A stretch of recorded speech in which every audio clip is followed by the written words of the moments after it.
The name might look a little bit fancy, but more commonly our outlets are referred to as chemists. I'm at times dukala dawa. So essentially it is what it is. Yeah. We essentially are the bridge between remedies to diseases and illness, between the prescriber and the patient. Our key role is to optimize the outcomes. Of whatever the person, the clinician, has diagnosed. Yes. And the goal here is to give the patient the best possible outcomes. Yeah. Probably to give you a little bit of a history, we are the people who actually make the medication. Ah. Yes. We were formerly referred to as the healers, the apothecaries, even in the old and the ancient times. The alchemists, yes, the people who make the medicine. So we are the people who offer the solution. Yes. But sometimes I feel like you do the doctor's work in your job. During our training, we are equipped fully. At the very beginning of our training, we have to understand the disease first. So we do share our classes with the people who are studying medicine and dentistry, because we need to, first of all, to understand the human body. True. Yeah, so you do anatomy and physiology. Together, anatomy means the layout of the body, physiology, how the body works. Yeah.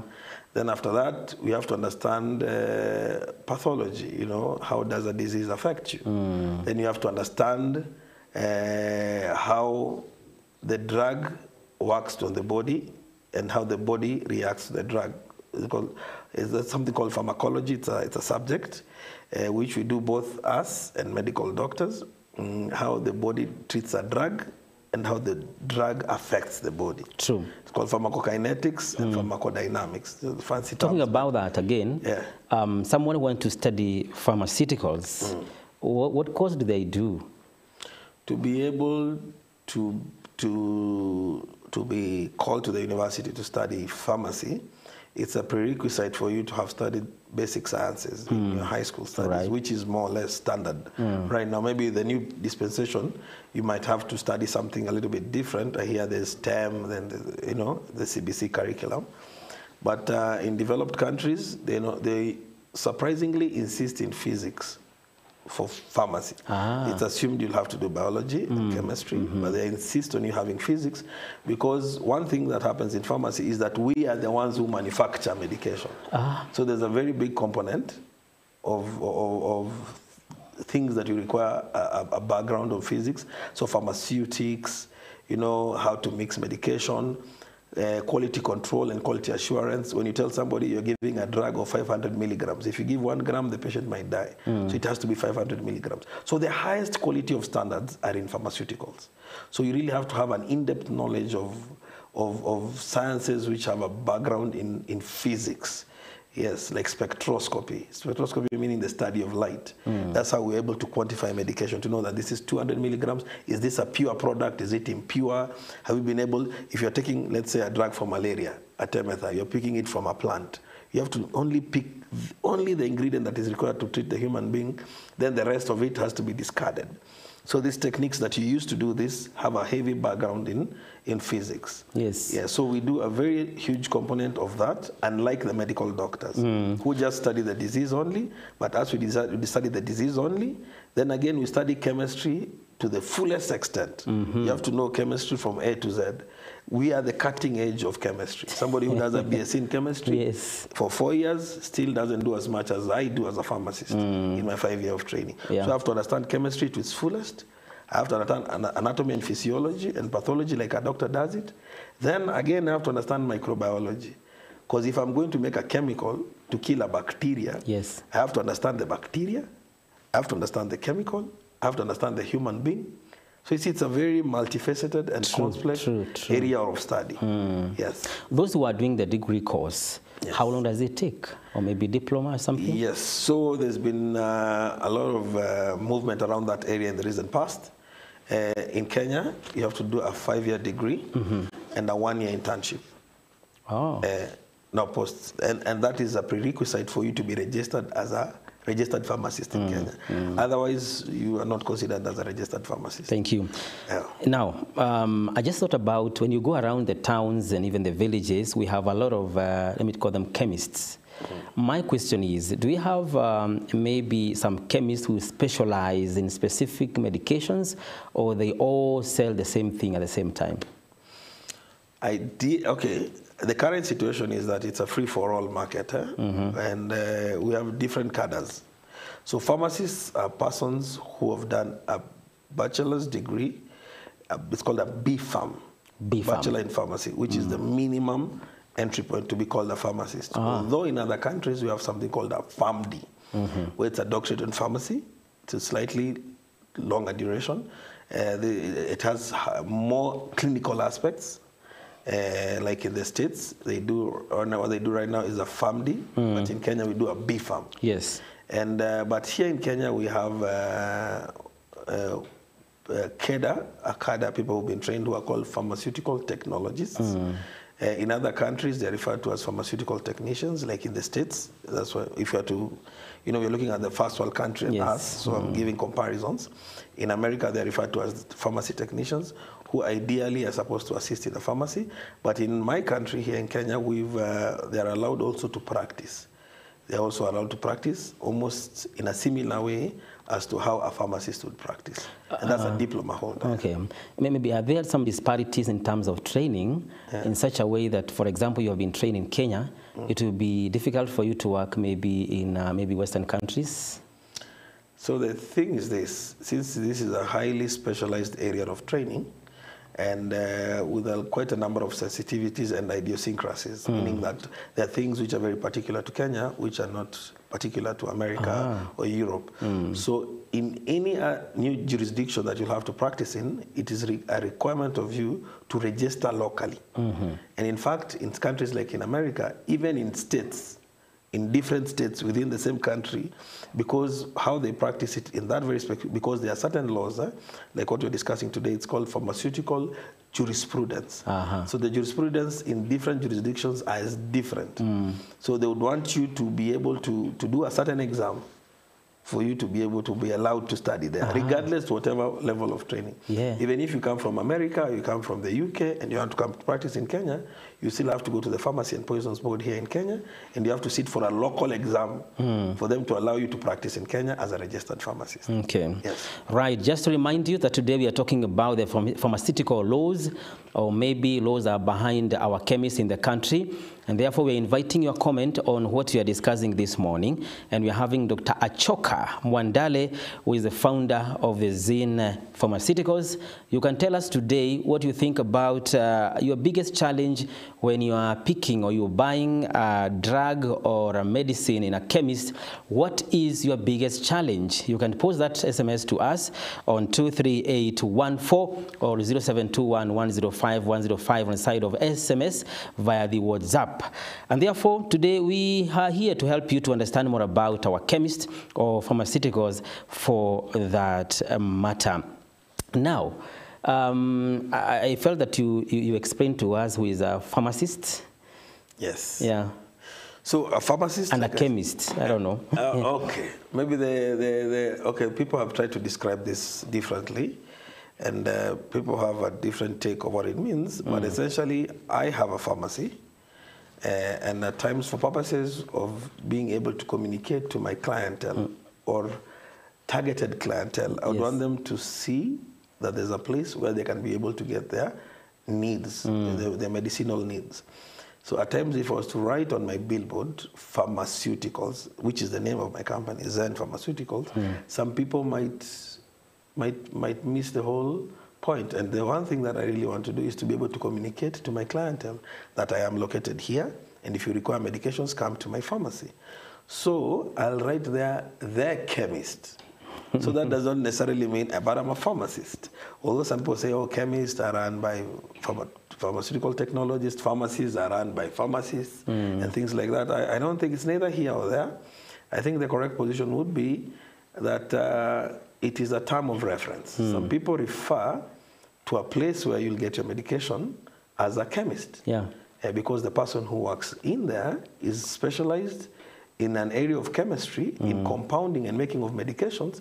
So they refer to that area as the place where a chemist is found, so they call it the chemist. Yeah. Some people would say the person who's trained in pharmacology, in the use of medication. So the person is a pharmacist, and the place is referred to as a pharmacy.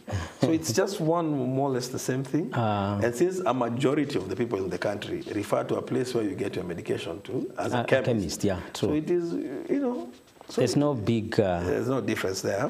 Although there's been efforts to try and separate the two. So where pharmacists practice, they have something called a green cross. A green cross, this is a global cross. All over the world. If you have to go to Italy, in Spain, that's what you see. In America, it's a green cross, which indicates that this place, in it, there exists a pharmacist. Somebody trained in the science and in the practice of pharmacy.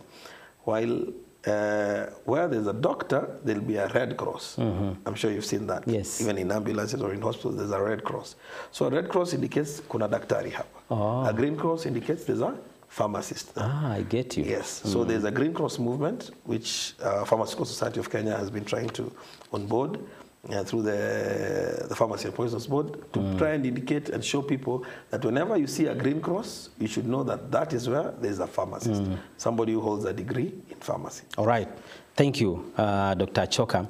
And at this juncture, we have a skit on helping us to be able to understand more about the pharmaceuticals and the chemists. Yes. And then we have a look at it. And then after that, we're going to maybe to discuss a little bit of what they have shown us today through this kit. So, dear viewer, you can have a watch on this.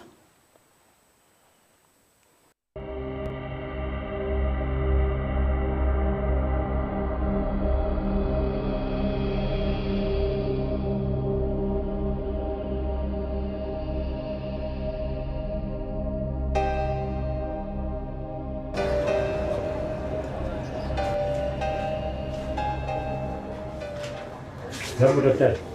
Salama sana. Mimi niko na shida. Gani? Kitu inaniuma, nasikia tu inazunguka tu hivi. Imeniuma kwa muda. Dakika moja. Sawa.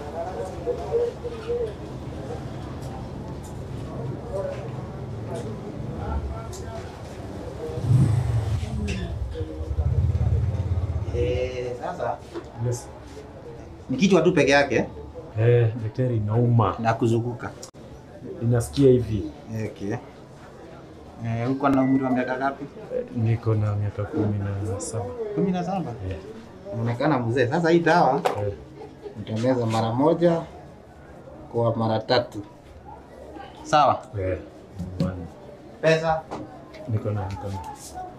Pesa yote itakuwa utapata. Wezi nipunguza kidogo. Kwa daktari hakuna kupanga Hijo ninaumwa. Si unaumwa?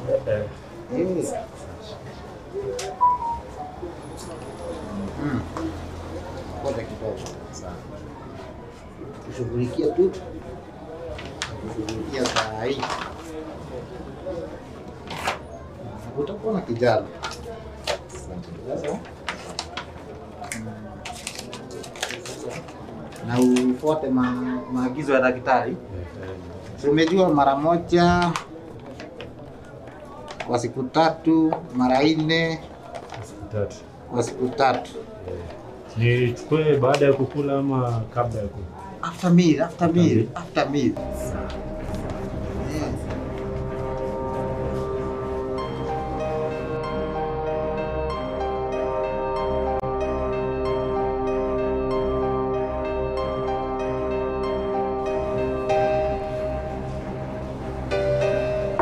Dok. Niaje? Saimo. Niaje bana? Niambie. Poa sana. Umekuwa fiti? Niko fiti. Mimi nimeona hata upigi simu nikasema nijilete. Mzigo iko aje? Nimezuza kabisa na sijaona side effect yoyote. yoyote. Hakuna mtu amerudi. Nimekwambia mzigo nikusukuma sasa, hakuna mambo mengine. Wewe hata mtu akija kama ni tumbo, wewe sukuma ongeza. Bora atoe pesa. Hata kama hizi niko nazo zinibakisha wiki 2 zikuwe expire. Sasa nataka uzipeleke kuzisukuma. Si ndio? Na Saimo haina noma yoyote. Saimo. Dok ni aje unaniangushaga kuogopa. Sina kwambia sukuma mzigo, acha mambo mingi, acha kuogopa. Nakwambia hapa ndio gold iko, utaomokea hapa. Hapo kwa gold. Wewe kasunde hapo mzuri. Kasunde hapo mzuri. Saimo. Umenihakikishia iko sawa. Na mimi sasa niwape kuwape. Wadunga. Si hiyo pesa nilipata jioni. Sawa. Wewe time. Enter time. Unajua ni ngapi? Ngoja. Si unakumbuka ka balance ka 15k? Nakumbuka. Ukiongeza ka 35 kuje ka 50, si ndio? Haina mama. Si jioni Saimo. Unasikia kitu.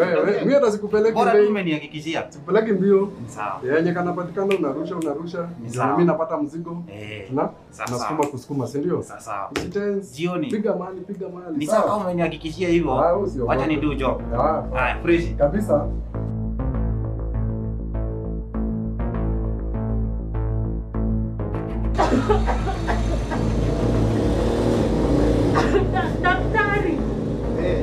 Daktari. Yes. Ni mimi nilikuwa hapa siku 2 zilizopita. Ukumbuki ukiniuzia zile dawa? Shida iko wapi? Nilikuja hapa nikakwambia ninakohoa. Ukaniuzia dawa.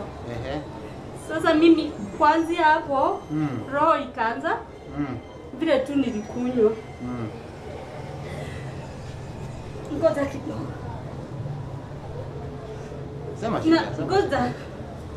Nataka unione hizi mikono. Angalia vile dawa imenifanya. Wacha, nasikia uchungu. Hii si dawa madam. Ni dawa. Hii ni protein. Kwani ulikuwa unataka kuniharibia ndoa? Unajua sasa vile mume wangu niko hivi mwili mzima. Kwanza ukiniangalia mgongo. Hata afadhali sasa mikono. Acha nikueleze vizuri. Ndio atibu. Hii kitu ya kwanza ni protein. Ya pili haukumaliza dozi. Daktari, niulize aje. Ningemaliza dozi wakati naendelea kuumia hivi. Nina hara. Tumbo yangu ina joto, roho inapiga, hata nalala roho inapiga sana. Sasa kuna dawa imeingia saa hii. Itanisaidia mpaka hivi ile nakaa hivi. Mzuri na usikule protein. Ngoja kidogo.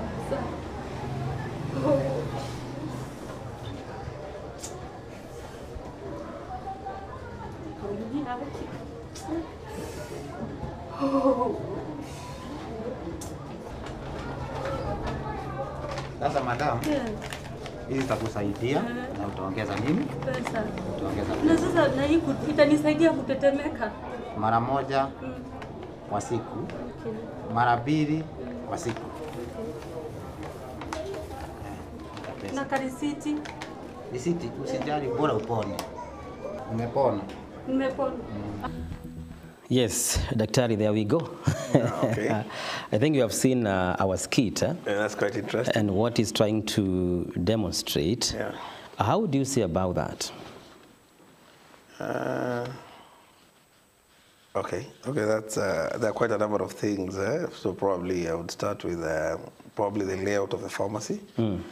Ideally, as per the current standards and proper practice norms, ideally you should have a consultation area for your clientele. You should be able to have a seat, be able to enjoy some sort of a privacy if they need to consult with you. Something similar with what we have in a clinical setting. Yeah, that is number one. So I realized that quite a number of our pharmacies, that's the standard layout. True. Yeah, where the first thing that the client encounters is a rail of bars. I've never understood why. I thought that is the standard. No, ideally no. That's actually the exception. That is a very bad mindset because ideally you should be welcoming to the client. The client should be able to feel as though they are speaking to somebody who is supposed to assist them. As a pharmacist, you are a provider. Again, you're not a vendor. Yes. You are a provider of healthcare services. Again, the grill setup doesn't have a privacy, whereby I've come to your chemist. Yeah. I want to explain to the pharmacist what is happening with me, and somebody, 2 or 3 people are just still standing there. Yeah, speak while you're outside there. You see that's already That's a misnomer. But anyway, that's one thing to do. And I realized also that the discussion here is we also see someone else coming there trying to tell the practitioner who's there at the pharmacy that askume mali, watu wakuje, askume dawa. So that is something that our practice has always had some sort of a challenge with. Yes. Because we are viewed as vendors, while as we really are not vendors, we are providers. What we offer is patient-centric. What we do at the center of everything of our practice is the patient. When you are formulating medication, what we have in mind is the patient. True. When we are looking at the dosage forms, we are looking at the patient safety, looking at the adverse drug reactions, how the patient is going to react to the drug and things like that. At the center of everything that we do is the patient. And the best way, and ideally, even before you graduate, you take an oath. So there's a white coat effect, a white coat ceremony when you're in first year, when you're being inducted into the practice, and you take an oath that I'll be here to serve patients. And as you graduate as well, you take an oath. So what pharmacists do is very similar to what medical doctors, the Hippocratic oath, the one the doctors normally take. We do something similar, and whatever we do is patient-centric. Patient-centric. At the center of our practice is the patient. So what I would see from this skit is that maybe the setting is a little bit different, where this person is more inclined towards commerce, moving his product a little bit further, because ideally you should understand, for instance, if someone has a headache. Yeah. A headache could be very many things. Ideally, you should get a little bit of the patient. If the patient is not carrying a prescription, ideally, even if the patient has a prescription, you get a little bit of the patient history to try and understand if the prescription has been drafted correctly. Yeah. What's your age? Who's the patient who's using this? How long have they? Who's the prescriber? So you get a little bit of patient history, even when you have a valid prescription. Just to try and understand if there are probable drug-drug interactions. You'll ask the patient, are you having any other medication that you're using other than what has been prescribed? Right. Because there's a probability of contraindications. Maybe the drugs that are on this prescription are not supposed to be used with the other drugs that they have at home. Another question would be, other than these drugs that you have here, how long have you used these drugs before? Do you have any side effects of the medications which are here? And you have to establish all those things because, as I told you, our practice is patient-centric. You want to make sure that everything that you do, the patient is at the center of this. You want to optimize.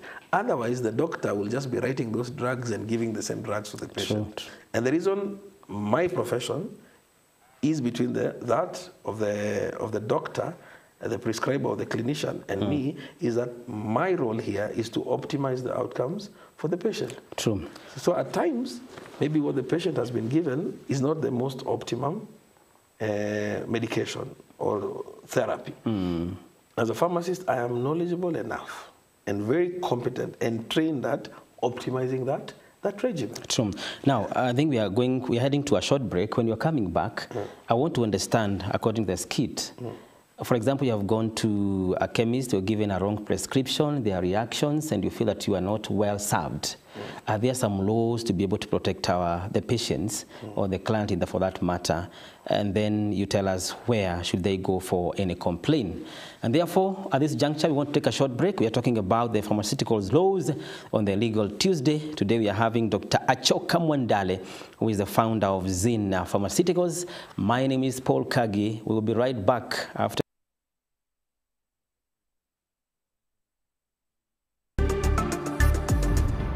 MBCI Television, transforming lives.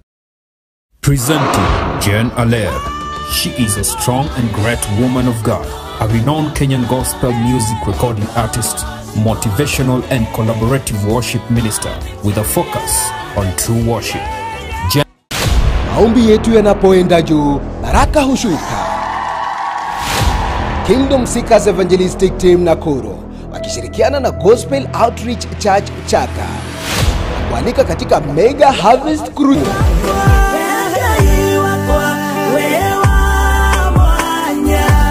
Kutakuwa na morning devotions kutoka tenashara mpaka saa 1:30 asubuhi.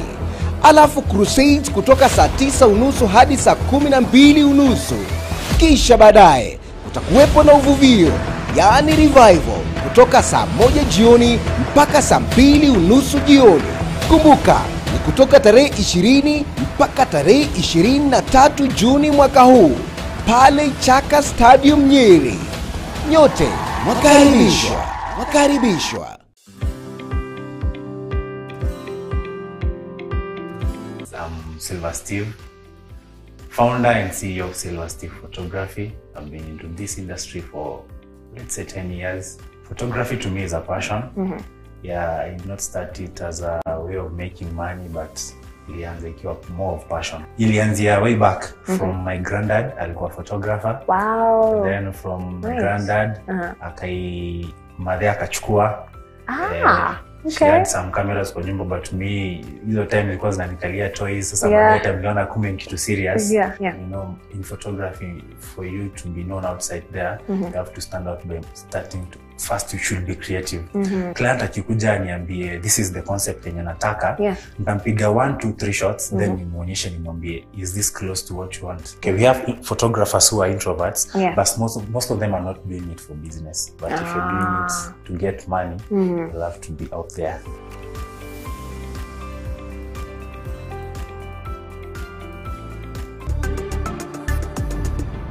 MBCI Television, transforming lives. Welcome back to our Legal Tuesday. Today we are talking about the pharmaceuticals laws, or if you like in a simpler term, the laws that govern our chemists. If you have a question regarding to maybe what you have seen in our chemist, you can post your question here on 23814 or our WhatsApp number 0721 105 105. And today we are having a professional in that area, Dr. Achoka Mwandale, who is the founder of Zin Pharmaceuticals, who is helping us to be able to get answers out of these questions, okay? And also we are asking you, tell us, what kind of a challenge have you ever experienced when you have ever gone to pick or to buy a drug in any chemist? What kind of a challenge have you ever experienced when you went to buy a drug or a medicine in any chemist? You can tell us through 23814, our SMS number, and then WhatsApp number 0721 105 105. Dr. Achoka, before we went for a break, there was something we are picking up. The issue of someone who has gone to a chemist and he was sold maybe the wrong prescription and there is a reaction. Or maybe he was treated with the wrong medicine against his ailment. So where do you report such kind of a case? Okay, first I'd like to mention something before I delve into that, is that adverse drug reactions are expected. Okay. First things first. So if you react to a drug, it does not necessarily mean that whoever sold you this drug sold you bad medication. That has to be understood. Yes. People respond differently. In fact, we have drugs which react differently with a whole race, let alone a person. Yes. So we have certain drugs for cholesterol which respond very differently to the Asian community. Africans can take them, no issue, but Asians, yes. There are drugs like very common drugs, something like amoxicillin, which is a class of drugs called penicillins. When some people, they take them, they itch the whole body, they swell. It can even be fatal in some instances if injected. There are people who react to things like aspirin, mara moja. There's a reaction called Stevens-Johnson syndrome, which is very severe, by the way. It's a reaction. So that does not necessarily mean that if you react to a drug, but what needs to be done, that is every time you react to a drug, you should be able to speak to the person who prescribed it, and also speak to the person who dispensed it, just to try and ascertain if it was a problem because of the medication or wrong use of medication or wrong medication given, just to understand, to get to the root of the issue. That is number one, and to stop further reaction. For instance, if you are reacting to penicillin and you take the drug and you have a reaction and you keep taking the medication, it could turn fatal. So it's very important that the moment you notice something different about your body when you take a medication, that you seek medical assistance immediately you notice something. That is number one. Then number two, If you feel as though the medication that you're given, probably you've used it before, or you're familiar with it, or you feel uncomfortable that whatever was given to me wasn't proper, there are ways in which you can be able to ascertain if the person who gave you that drug is a professional. All you need to do is just to, there's supposed to be a license displayed prominently at that place where you bought these medications with, which you can very easily again check on the website from our regulator, that is the Pharmacy and Poisons Board. That's number one. Number two, you could go to the website for PPB. So there's something called pharmacovigilance. The word vigilance, same way you use it with the police. Yes. Vigilance, you're being vigilant, just making sure that everything is happening the way it's supposed to do. So we have different forms which are there on the website. There's a whole department of pharmacovigilance at the Pharmacy and Poisons Board. I actually know the people who are working there right now. Our own society, the Pharmaceutical Society of Kenya, we had a conference just last week for a whole week. And one of our co-sponsors, actually, it was co-hosted by ISPE, the International Society of Pharmacoepidemiology. Same thing. We are very keen on this issue of the quality of drugs that you're giving out to the market. Like I told you initially, at the center of our practice is the patient. True. So the moment you notice something odd with your drug, go to the PPB website. There's a portal there for you to report. It is very clearly written, pharmacovigilance. People might not know what it means, but vigilant. So the word vigilance can tell you exactly what can tell you what that means. You could also visit any of our, these days we have regional offices for the Pharmacy and Poisons Board. Like here in Nakuru, we have an office on Kenyatta Avenue. Which caters for the surrounding counties. The central region even. So we have such regional offices. And at times people might not be very conversant with that, or they might be very tech savvy. A good way to go about it, if you feel as though the pharmacist or the pharmaceutical technology or the person selling the drugs to you gave you something which is substandard, you could very easily take it to your clinician, the person who prescribed it for you. That person should be able to report if there's anything that he thought, or maybe the quality of the medication, or there's something off with the drug. But in a case which is more common, like what happened here, whereby the person who prescribed the drug is the person who is actually even selling the drug. Yes. Like I told you, quite a number of anomalies with how the whole thing happened there. Like I told you, ideally there was a history taken for the patient. We do not have even how the patient came complaining that I was here 2 years ago. The person serving them at the pharmacy could not even remember the patient. And like I mentioned, I could hear the patient say that when I took the syrup, I was having palpitations. Actually, that's a very common adverse effect with certain cough syrups because of something called salbutamol. You get palpitations. It's something which is used to bronchodilate and kufungua mapafu, and to make you breathe easier. Yeah, it's normally used for asthmatic patients, that kind of thing. So essentially, such things do happen. But in every drug, again, there's a leaflet inside. True. In that patient information leaflet, all the information that probably a patient would be required to know is there. And the manufacturer of the drug, it's mandatory and by law for you to have that leaflet in the packaging, should be able to tell you what are the probable adverse events or side effects, for lack of a better word, that you might experience if you take the drug. Right. So they are there. If they're listed there, then you know, iko sawa. Talk about that. I'm thinking of the guys that we call the quack. The quacks. The quacks. The quacks. So that has been a challenge for very many years, and it was because of how we train in our country, which it's a good thing. We're trying to achieve universal health coverage, but there are certain considerations we have to put into play. Yeah, like what opportunities for the large numbers of people that we are training, which opportunities are we giving them? And we have all these different cadres of people that we are training and not probably equipping them correctly and not giving them an opportunity. For instance, there was a time we were training something called a certificate in pharmacy, which does not exist anywhere in the world, but we were training.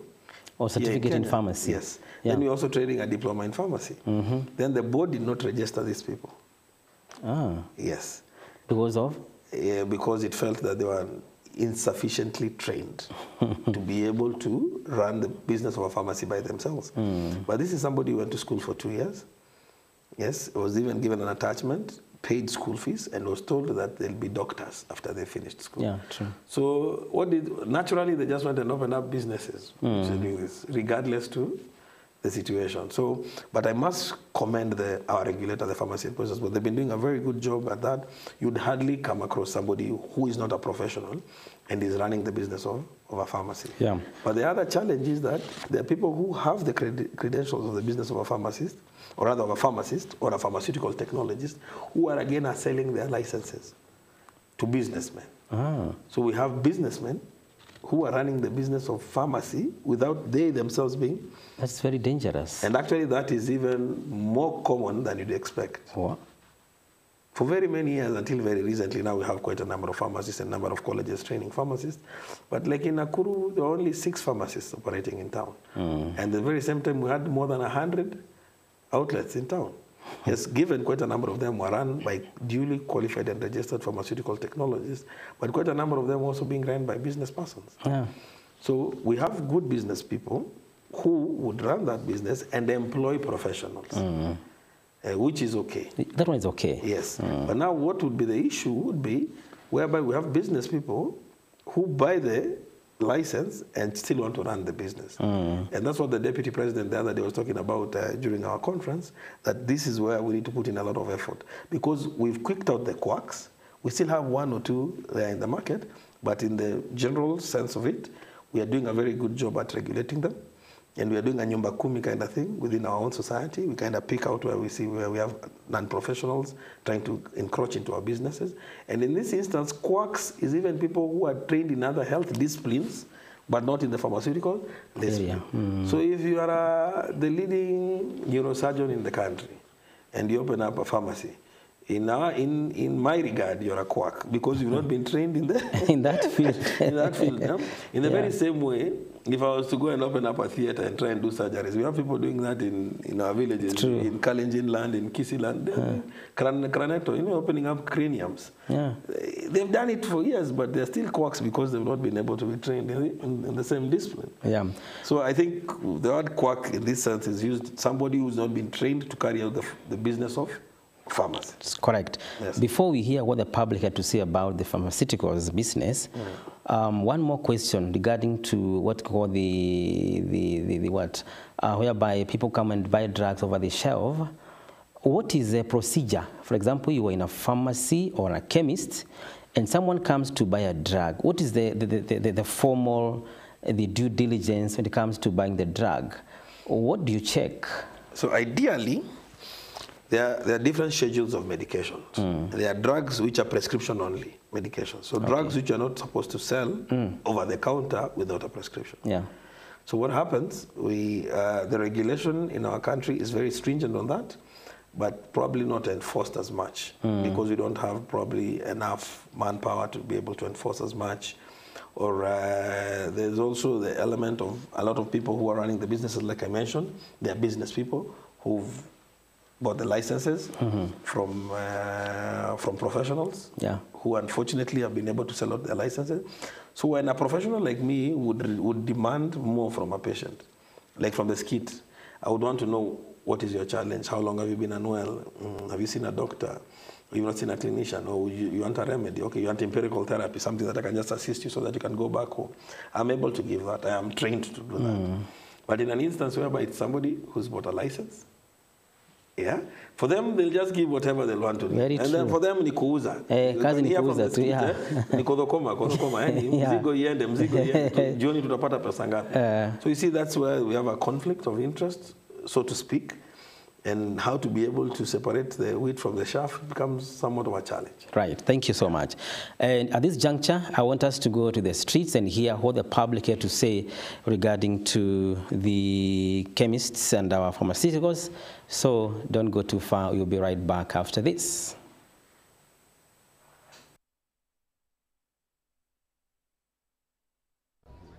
Kwa kweli saizi mambo na dawa imekuwa biashara yenye hatuwezi elewa, kwa sababu ukienda public unaweza andikiwa dawa alafu unaambiwa enda ukaweze kununua, na ilhali wako na dawa kwa hospitali. Yani kumekuwa na biashara kati ya hii dawa na mwenye anaugua. Ukienda kwa private kuna madawa kweli, lakini unapata ni expensive, ile kitu yenye itawezesha mwananchi kununua. So tungeomba tu serikali watusaidie, watuletee dawa kwa public ndio iweze kusaidia wananchi, kwa sababu ni cheap. Bei ya public na private haifanani. Ukienda public unapata bei iko chini.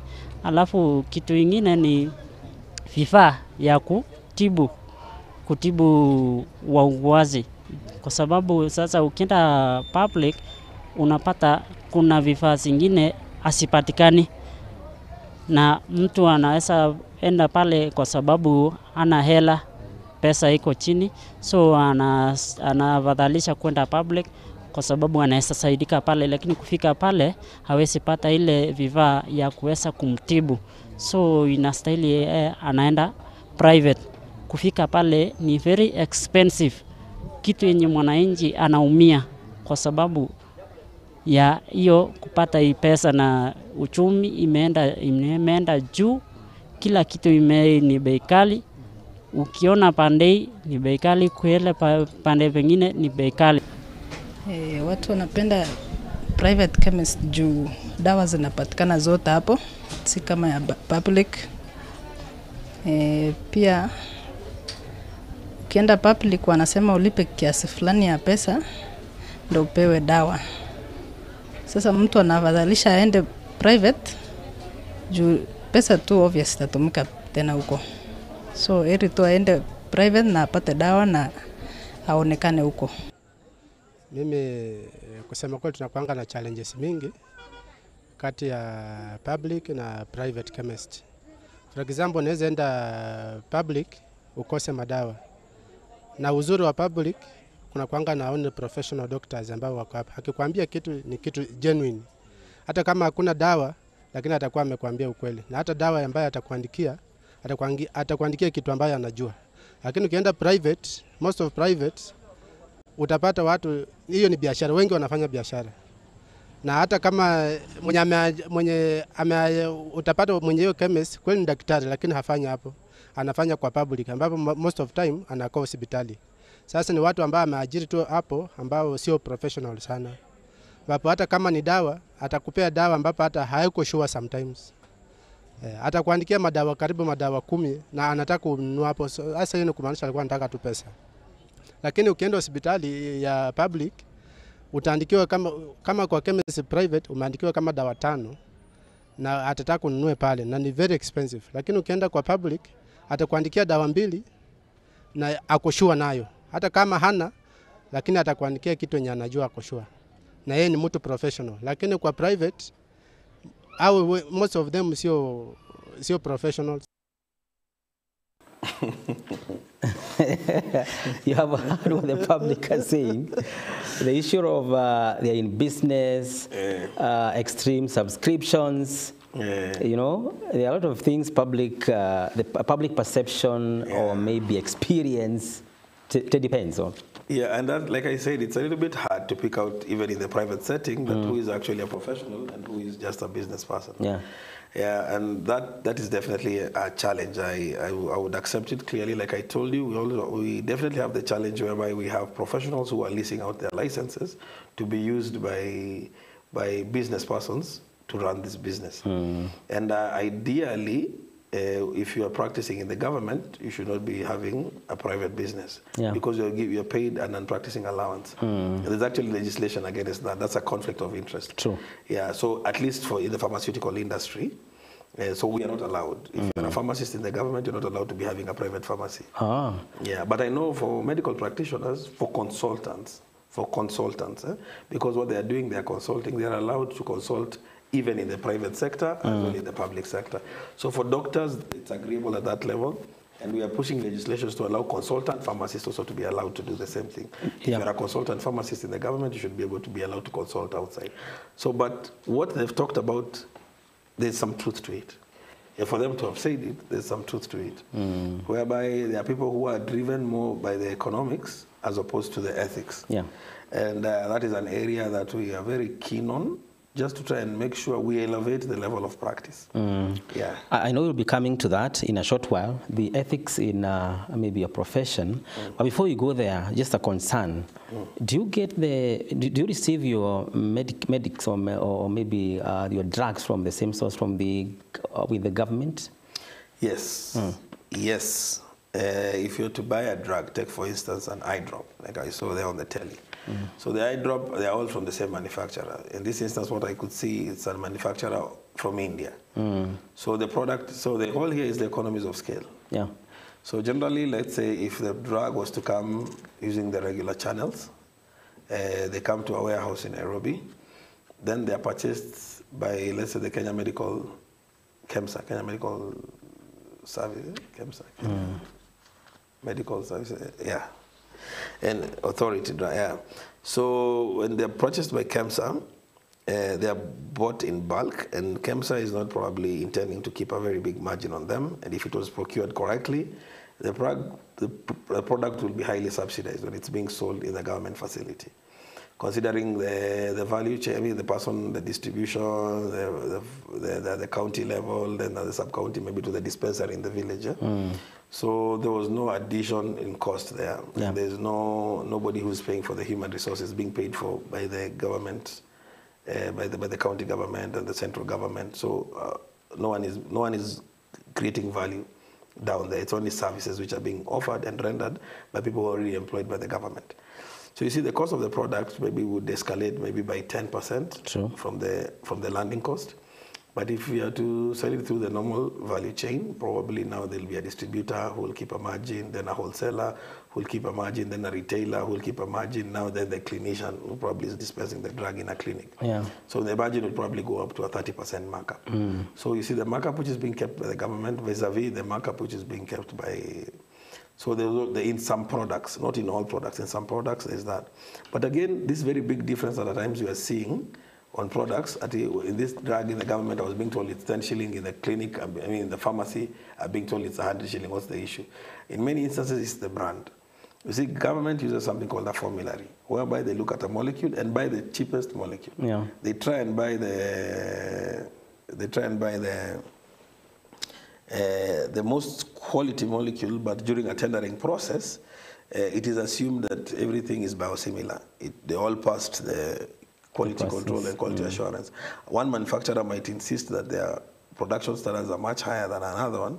One would insist that I'm the innovator of the product, so my product is the original product, so I'm going to sell it at this price.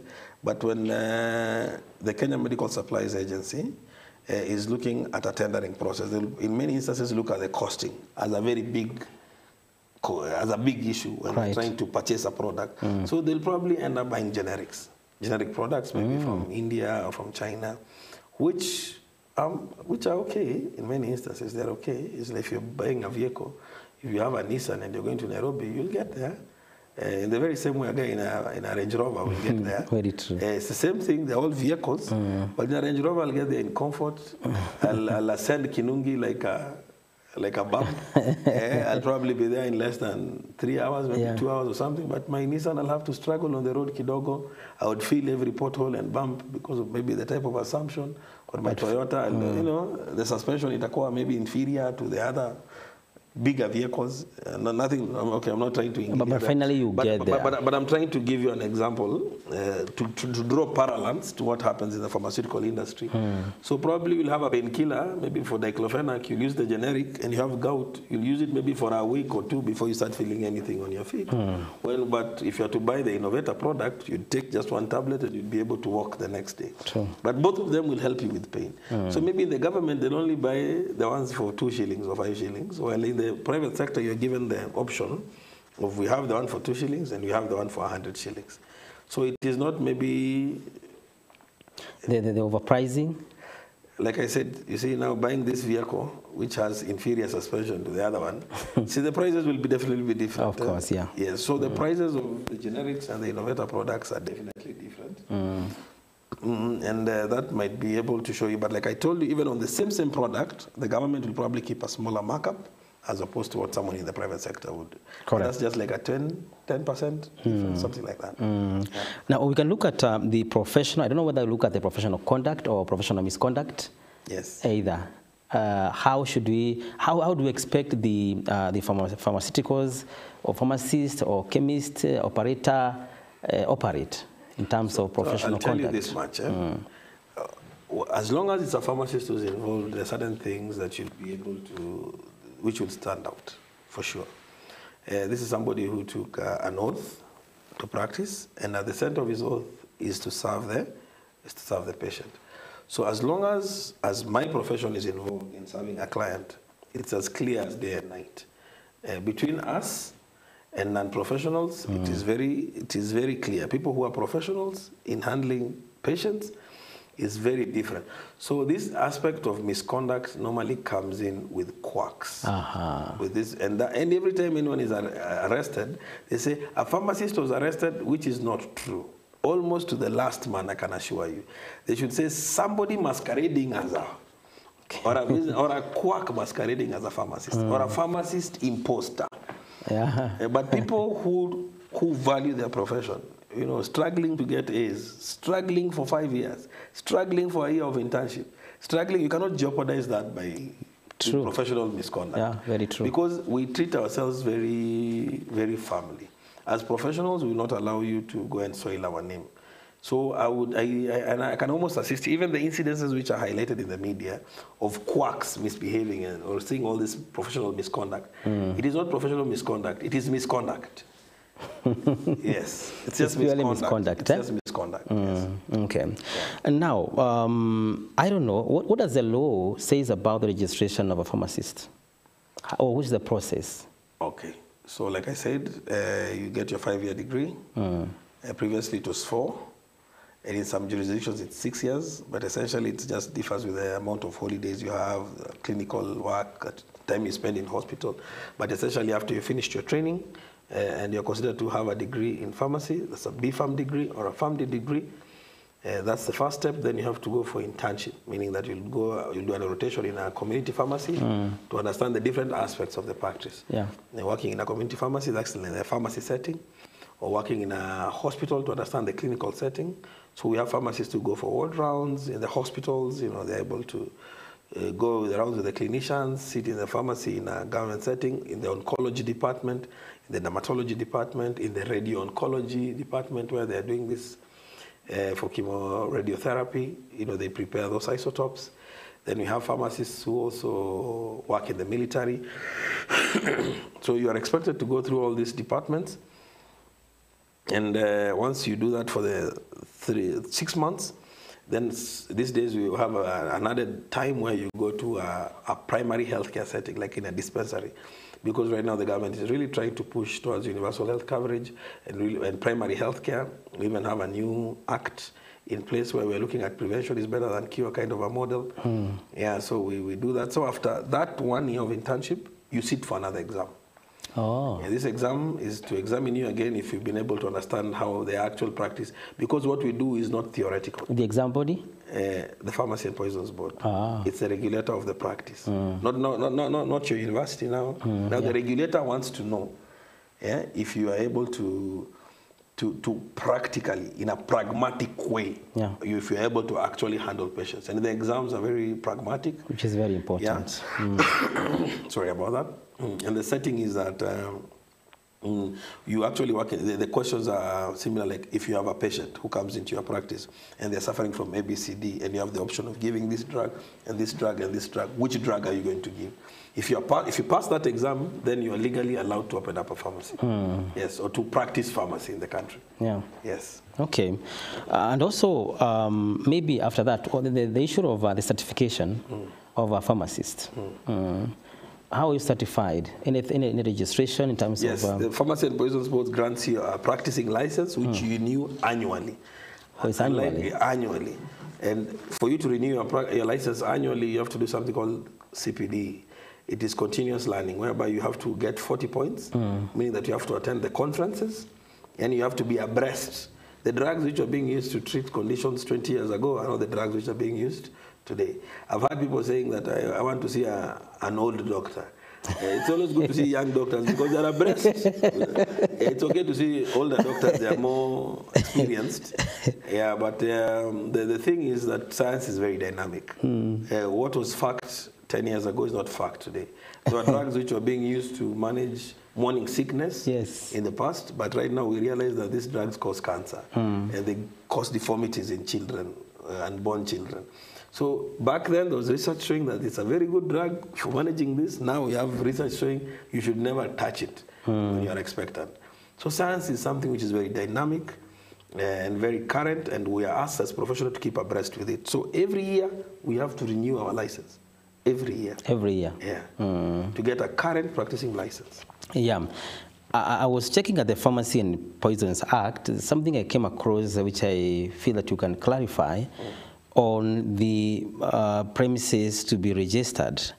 Is there a way that you're supposed to package your premises? Yes, and that's why when I saw what was on the telly, I was like, so we are a little bit flexible. We're the third world country. There are certain things which supersede others. For instance, access to medications, safe medications. So if it's a professional who's duly trained and at least meets the minimum requirements to be able to serve the community. Yeah. For instance, they're able to have a dispensing area, they have a dispensing room, they have a place where they're able to keep their medication.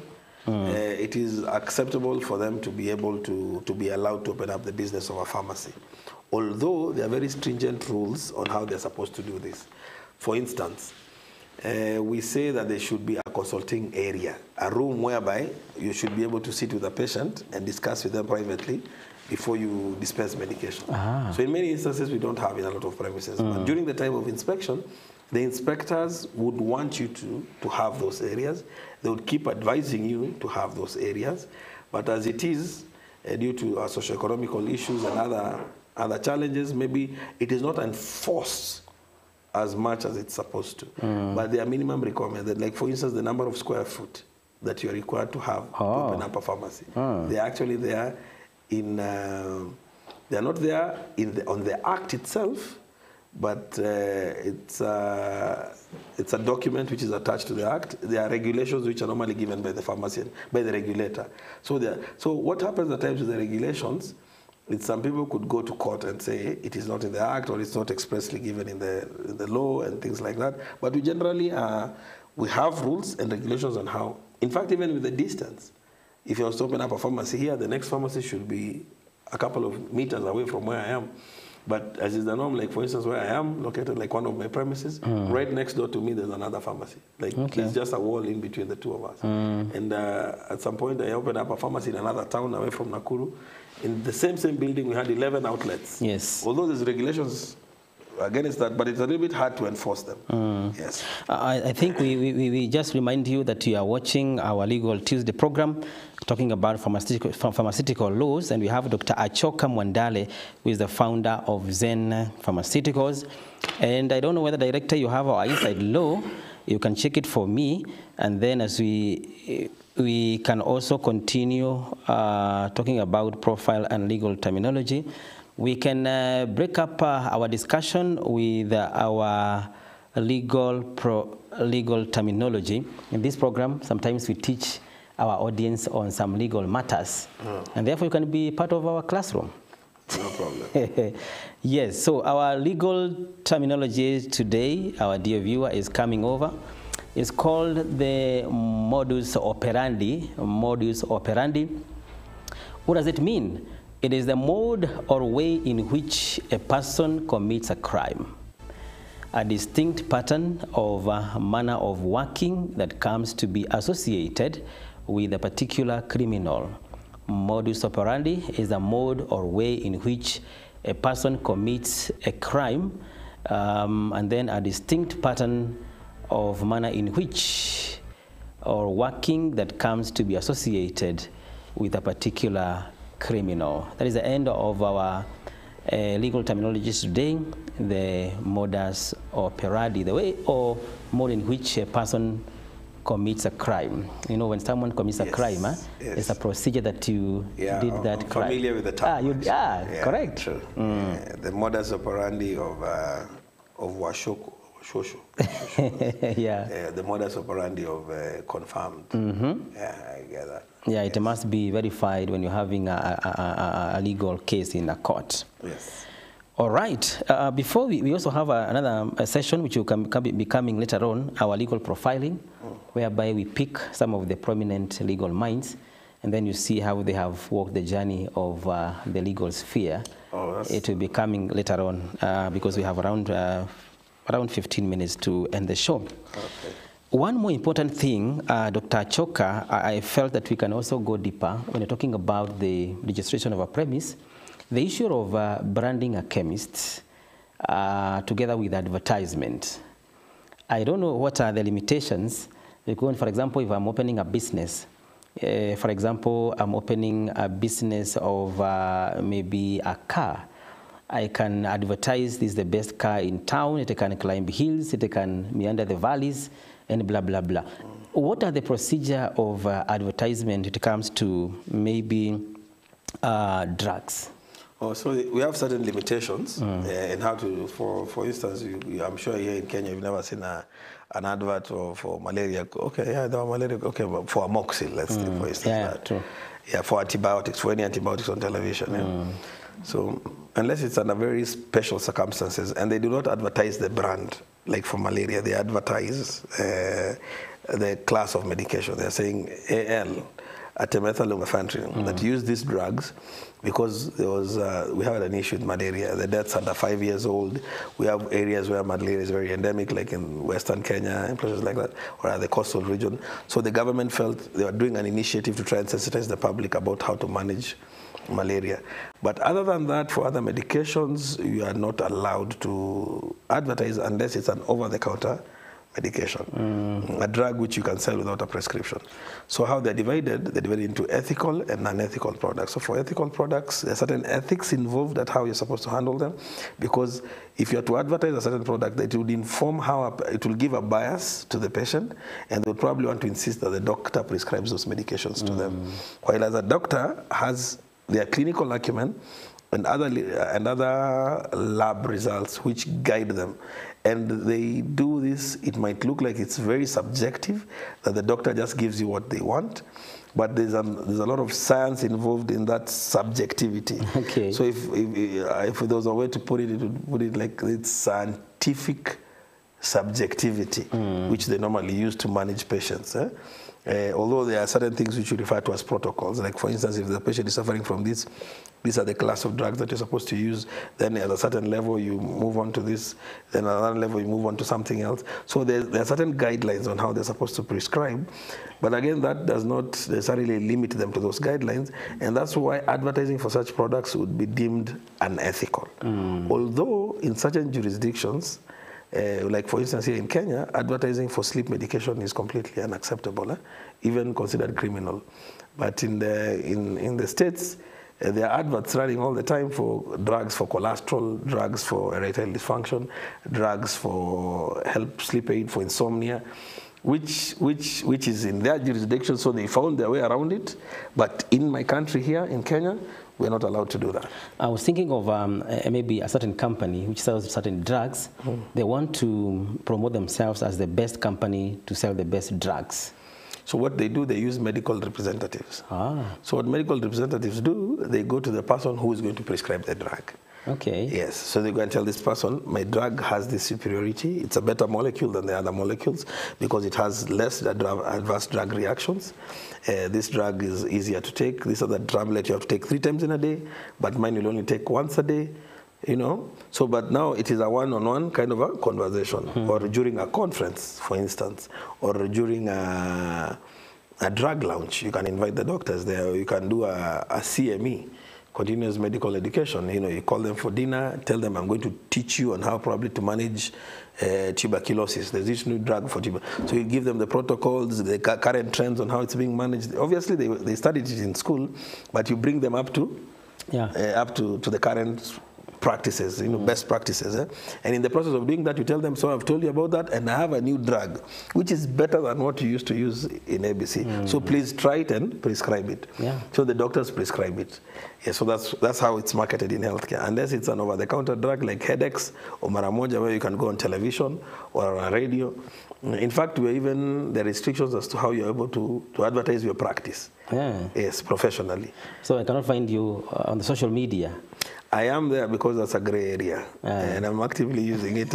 Although there's new legislations coming on board as to how much you can say you're able to do. You can say we are Zen Pharmaceuticals. We are located in CBD Nakuru, next to Total Petrol Station S, and I'm a pharmacist. I'm always there, so you could do such things. Yeah, there are certain limitations. Certain limitations. Yes, at how you are supposed to portray yourself.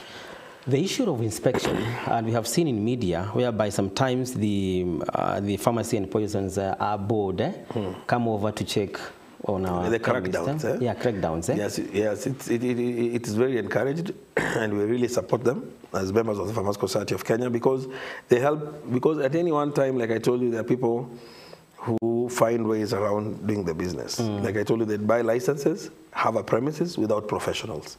Like one of the persons who was interviewed said that you go there, the owner of the business is not there, they're not a pharmacist, and the person running the business are just quacks who are just selling drugs without the owner being present. So that issue, yes, does arise. And the crackdowns help to cap down on that. The first crackdowns were to remove the non-professionals completely out of the market. Now we're moving at regulating the professionals and making sure they practice correctly. Okay. Yes. So I think we can also check something here that I heard regarding the control of certain medicines. And there was a power to prohibit or control certain medicines. Maybe you can just pick one point that you can be able to elaborate. Yeah, so the regulator is the Pharmacy and Poisons Board. Yes. But in the pharmacy, at the practice level, we have drugs which are controlled products. We call them, they are under something called the DDA, Dangerous Drug Act, but that was repealed. But anyway, essentially, these are drugs which are under a special schedule in our act, which is Cap 244. These drugs are controlled. You have to keep a very good inventory of these products. These are drugs which like pethidine, morphine, which have a probability of creating very high addiction levels or being abused. Yeah. Yes. I don't know whether it is in your area, the issue of the difference between the drugs and poisons. They're referred to as poisons because all drugs are chemicals. Okay. Yes, so that's why it's called the Pharmacy and Poisons Board. Yes, and because we also are the regulators of even veterinary products and every other chemical. Ideally, right now, the veterinary doctors have been trying to create a parallel board to try and regulate their products separately. And they've been having this narrative that the pharmacists have failed at doing it, but they are not trained to do this. They have no knowledge at all on how they're supposed to handle these products.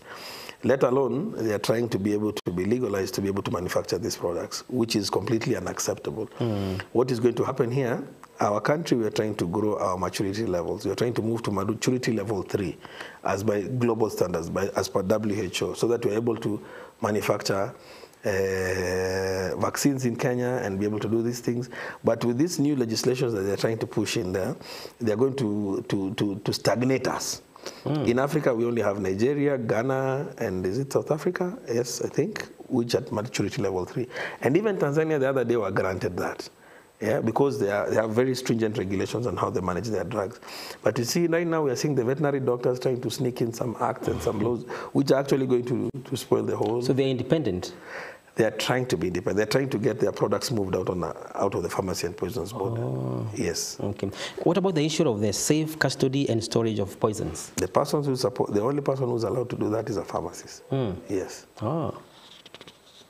And are there regulations on how you store them? So the word poisons might be a little bit, because how we understand it as lay people, is a poison is something which is meant to kill people. Yeah, so we don't keep things which... Because that was the notion. The notion, yeah. I think that's why you are fixated on that issue.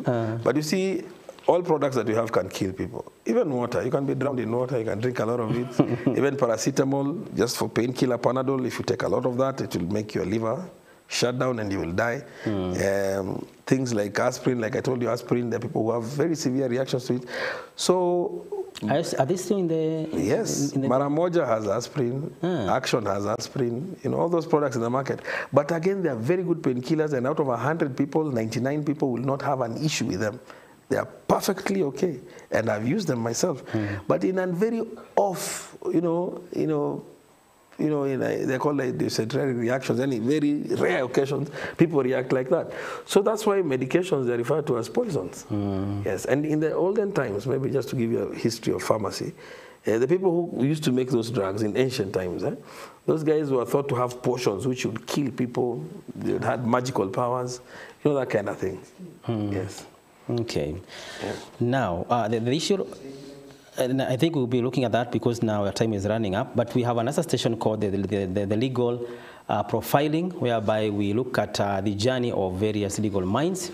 And today, our legal profession is concentrating on Honorable Mr. Justice Vincent Odunga, who was appointed judge of the Court of Appeal in the year 2022, who holds a Bachelor's of Law degree from the University of Nairobi, studied for diploma in the law at the Kenya School of Law in 1994. He was admitted to the role of advocate in 1995 and practiced as an advocate at the Rajid Somaiya between 1995 and 2001. He is a partner at the Bihan and Okero advocates between 2002 and 2011. Honorable Mr. Justice Vincent Odunga in 2011 was appointed a judge at a high court, and he has training in enhancing maritime jurisprudence in Kenya. Studied for diploma in law at the Kenya School of Law in 1994. He headed the Judicial Review Division of the High Court in Milimani, Nairobi, and he nullified a 2.5 billion tender awarded to a Dubai-based firm for printing ballot papers for the 2017 elections. He also nullified the section of the controversial security laws, hence accused of judicial activism. So today we're looking at Honorable Mr. Justice Vincent Odunga, one of the prominent judges in Kenya. Have you ever heard about him? Yes, I have. He is one of the prominent judges in Kenya, and of course making some prominent rulings in our republic. Yes, quite impressive actually. Yes. Yeah, true. All right, and as we are coming close to our program today, we have like 14 minutes.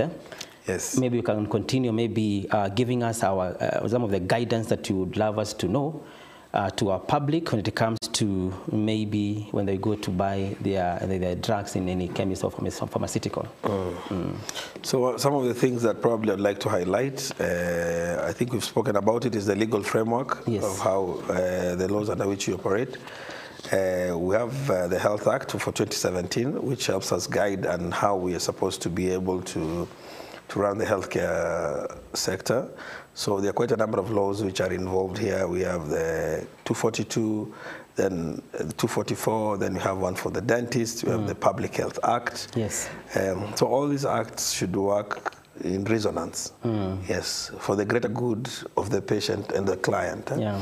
So these days we don't only serve patients, we have clients. The people who come for vaccines, that person is not sick. We call them clients. He's a client, yeah, you get it.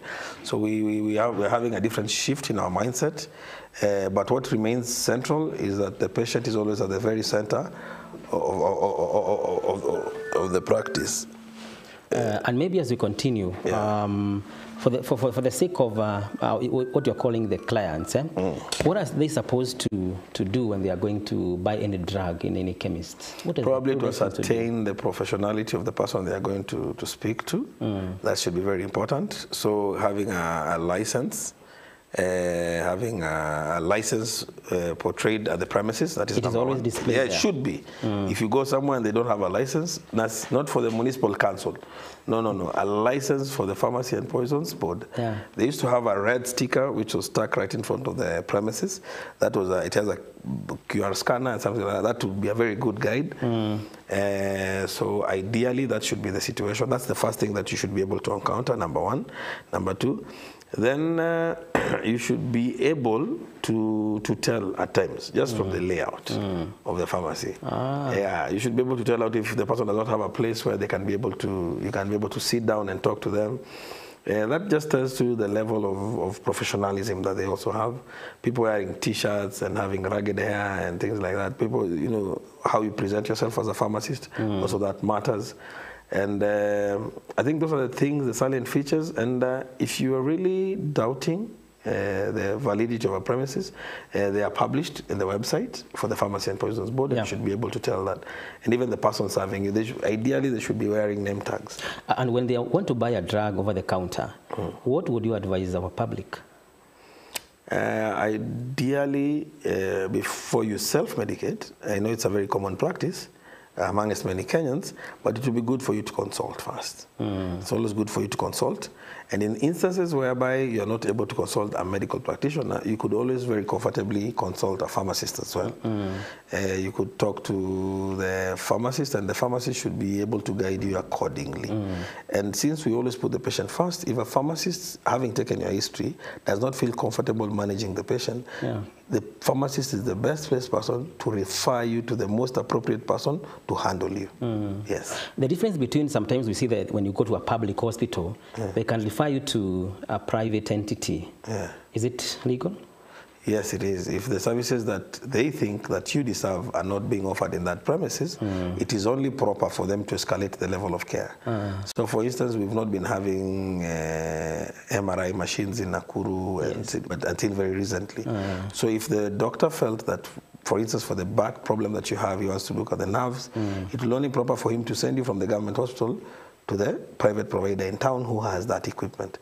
But sending you to have a procedure done for something that they already have in the government facility, I think that would not be proper.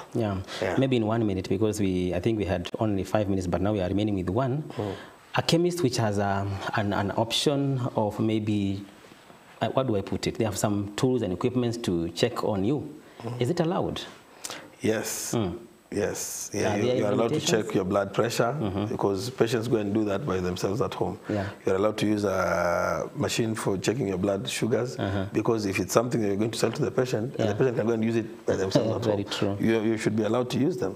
If you can have if a patient is complaining about something in the ear and probably the ear requires to be washed, it's okay for me to have an otoscope. I could look in to see if there's wax. I can give them something to go and use to remove wax from their ears. Yes, and some of these things, if I'm well equipped and I'm able to use it, I should be able to do it. If I'm trained to offer vaccines, I should be able to use it. In the States, people even do dialysis yes, they do dialysis, yes, in pharmacies. Yes, I think that was pushing the envelope a little bit in our current setting, but the most important thing is that the person doing it should have that skill set and should be certified for them to be able to do it. Okay. Yeah. We want to thank you as the Legal Tuesday program for coming over. Dr. Achuka Mwandale, who is the founder of Zen Pharmaceuticals, for coming to us to give us your wisdom on this field. Feel free to call me again. This was quite nice, and I'm very grateful for that. Asante sana. Thank you. Beautiful. Asante sana. Yes, and my name is Paul Kagi. I'm wishing you a blessed Tuesday. Shukrani, Bwana Kagi. Yeah, thank you.